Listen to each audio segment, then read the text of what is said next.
from inside a federal prison. Diddy is already planning his global comeback tour, and he has already picked his co-star Usher. But here is what nobody is telling you. This entire plan is being driven by one person, and it is not Usher. By the end of this video, you are going to understand exactly why one of the entertainment industry's top PR experts says this comeback is already dead before it starts, and the single comparison that explains why Diddy's situation is completely different from every other celebrity who came back from prison before him. To the right, to the right, to the right. Come on, get him out of the corner. Let's start with what is actually being said behind closed doors in the entertainment industry right now. Because while most people have moved on from the Diddy story, Diddy himself has not moved on at all. According to multiple sources speaking to Radar Online and industry insiders, Sean Combs has been working the phones from Fort Dix, quietly, methodically, and with one very specific goal in mind: a comeback. Not a small one, not a quiet return to the studio. Insiders describe the vision coming out of his camp as global. One source put it bluntly: he wants a massive comeback, not quiet, global. And another source added detail about how the conversations are already happening in the industry. People are already floating it behind the scenes. A redemption tour, big emotions, big money. The industry loves this kind of drama. Now, before we get into whether any of this is actually realistic, we need to talk about the name that keeps coming up in every single one of these conversations. Because Diddy did not just dream up a solo comeback. He already has a co-star in mind. Someone whose name alone would legitimize the entire thing in the eyes of the music industry. Someone whose involvement would send a signal to the world that Diddy is not just back, but forgiven. And that name is Usher. Now, if you have been following this channel, you already know that Usher and Diddy have history that goes back decades. Usher was signed to Diddy's Bad Boy label as a teenager. He lived with Diddy, he was shaped by Diddy, and for years that relationship was described as one of the most formative mentorships in the history of R&B. But then everything collapsed. And for a long time, Usher said nothing publicly about his former mentor. Nothing.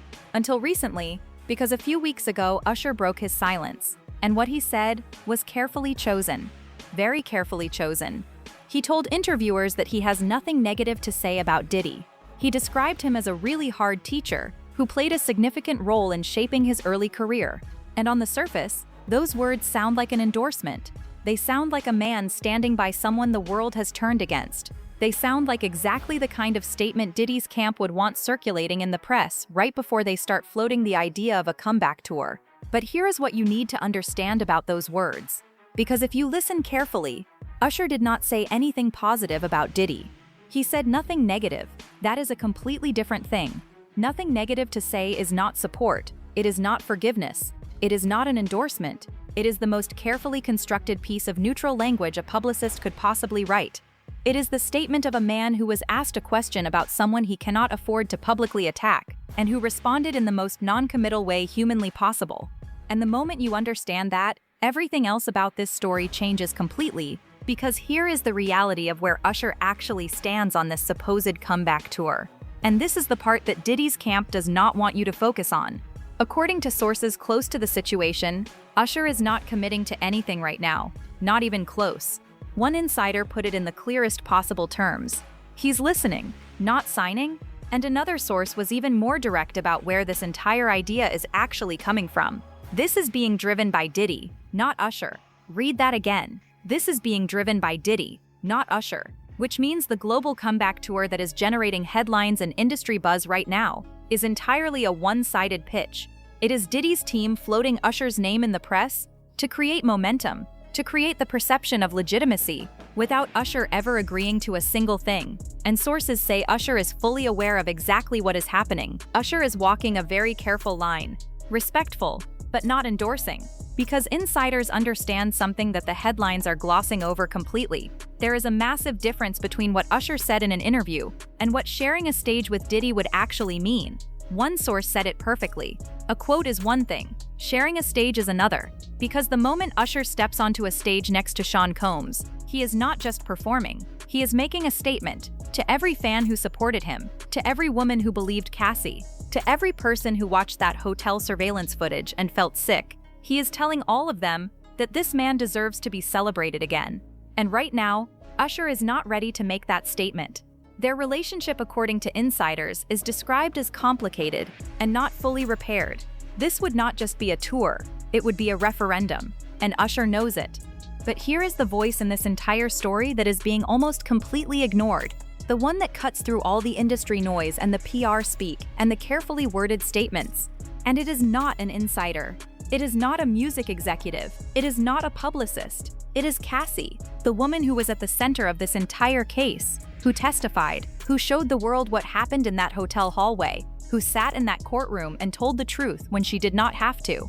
Because while Diddy's camp is busy floating comeback plans and Usher's team is crafting neutral statements, Cassie said something that nobody in the mainstream coverage is talking about. And when you hear it, you will understand why it matters more than anything else being said about this situation right now.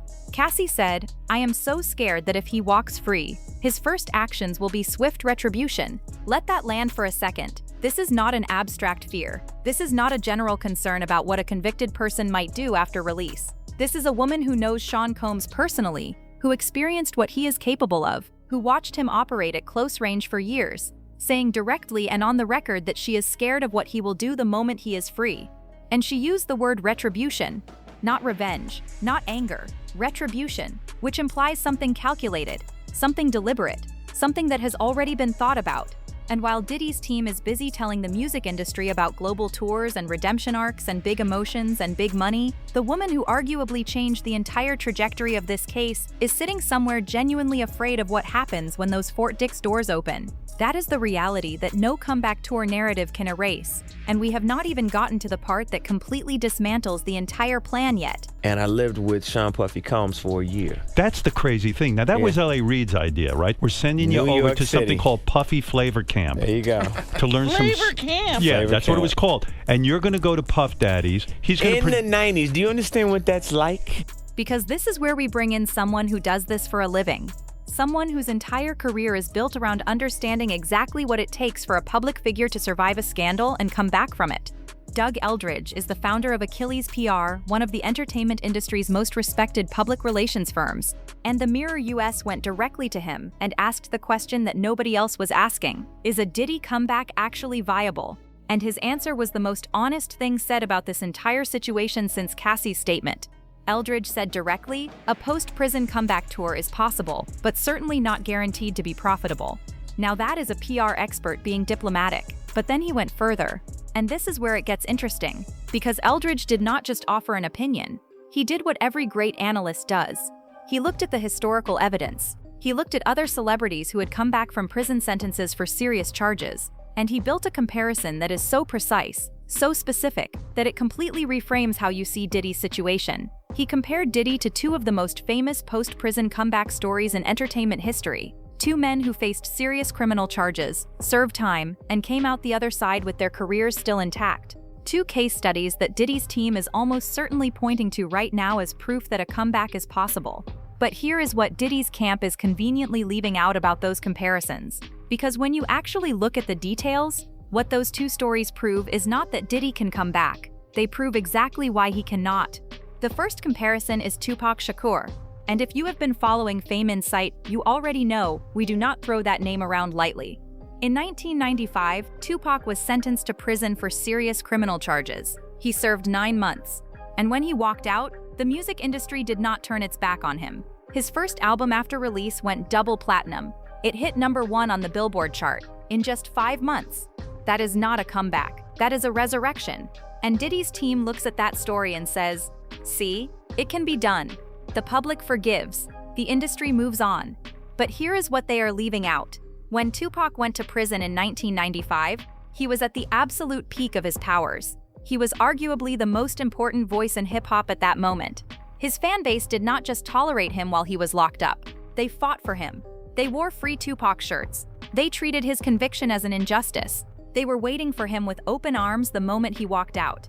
Now compare that to Diddy. When Sean Combs went to Fort Dix, where exactly was he in his career arc? His last genuinely relevant album was decades ago. His cultural moment had already passed long before the indictment. The PR expert put it in terms that are impossible to argue with. Diddy was arguably 30 years past his zenith. 30 years, which means the comparison to Tupac is not just imperfect. It is completely false. Tupac came back at the height of his relevance. Diddy is trying to come back from a place Tupac never even reached, the bottom. The second comparison is Mike Tyson, and this one is even more instructive, because Tyson's situation on the surface looks even closer to Diddy's than Tupac's does. In 1992, Tyson was convicted of serious criminal charges and sentenced to 6 years in prison. He served 3. And when he came out, he did not just survive, he reclaimed the heavyweight title. He remained one of the most recognizable figures on the planet, and even decades later, he is still relevant, still on screens, still in conversations, still selling tickets. So Diddy's team looks at Tyson and says, if he can do it, why not us? But Eldridge identified something in that comparison that completely changes the equation. When Tyson went to prison, fans across the country were wearing free Mike Tyson shirts. They believed in him, they wanted him back. His popularity did not collapse during his time behind bars. It held, because the public had an emotional connection to Tyson that survived his conviction. Now ask yourself one question. Where are the free Diddy shirts? Where is the groundswell of public support demanding his return? Where are the fans camping outside Fort Dix waiting for him to walk free? Because from where we are sitting here watching this unfold, what we see instead is the opposite. We see memes. We see jokes. We see a man who has become, in the PR experts' exact words, a punchline, a meme, and a cautionary tale. And that distinction between Tyson's enduring public love and Diddy's cultural collapse is the difference between a comeback and a catastrophe. But even that is not the most important reason this plan is already failing.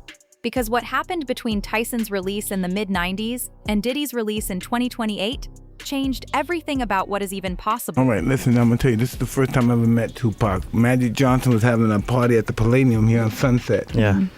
And I had came out and some friends of mine was blocking the door. They was holding the party, blocked the door. Wait, before we go any further, I need you to stop and think about something that has nothing to do with Diddy specifically. Because this is the part that everyone is missing. Everyone who is comparing this to Tupac. Everyone who is comparing this to Tyson. Everyone who is saying America loves a comeback story and the music industry always forgives. They are all making the same mistake. They are comparing a 2028 comeback attempt to events that happened in the mid-1990s, and the world that Tupac walked back into in 1995, and the world that Tyson walked back into in 1995, is not the same world that Sean Combs is walking back into in 2028. Not even close. Think about everything that has happened in between. The Me Too movement changed how the public processes allegations against powerful men permanently. The phrase "believe women" went from a hashtag to a cultural standard that reshaped entire industries. The Epstein case pulled back the curtain on how elite networks protect powerful predators for decades and turned public outrage about that protection into something sustained and real. And Diddy's own case did something specific on top of all of that. It put surveillance footage on every screen in America. It put victim testimony in front of a jury. It resulted in a federal conviction. Tupac's fanbase could tell themselves a story about injustice. Tyson's fanbase could hold on to the image of a champion. What story does Diddy's fanbase tell itself? Because the PR expert said something that should be the final word on every comeback conversation happening right now in the entertainment industry. It's not the same man, and it's not the same river. The world Diddy wants to walk back into does not exist anymore, and nobody in his camp seems to understand that yet. And let's talk about the practical reality for a moment, because even if you set aside everything we just discussed, even if you ignore the cultural shift, even if you pretend Cassie never said what she said, even if you suspend all disbelief and imagine a world where the public is ready to welcome Sean Combs back with open arms, there is still the small matter of what his life actually looks like after April 2028. Because Diddy is not just serving a prison sentence. He is serving a prison sentence followed by 5 years of supervised release. 5 years. Which means the moment he walks out of Fort Dix, he does not walk into freedom. He walks into a very specific and very narrow set of conditions that a federal probation officer will be monitoring closely. International travel? Complicated. Potentially impossible without court approval. A global tour across multiple countries and continents? That is not a decision Diddy gets to make. That is a decision a federal judge makes. And the PR expert was direct about this reality. Assuming he could stay within the narrowly prescribed standards during the 60 months following his release, then a tour is possible, but certainly not guaranteed to be profitable. 60 months of supervised release, 5 years of checking in, 5 years of proving to the federal government that he is complying with every condition attached to his release. And during those 5 years, every booking agent, every venue, every sponsor, every brand considering putting their name next to Diddy's has to make a calculation. Is the revenue worth the reputational risk? Is the ticket sales worth the protest outside the venue? Is the streaming deal worth the boycott campaign that starts the moment the announcement drops?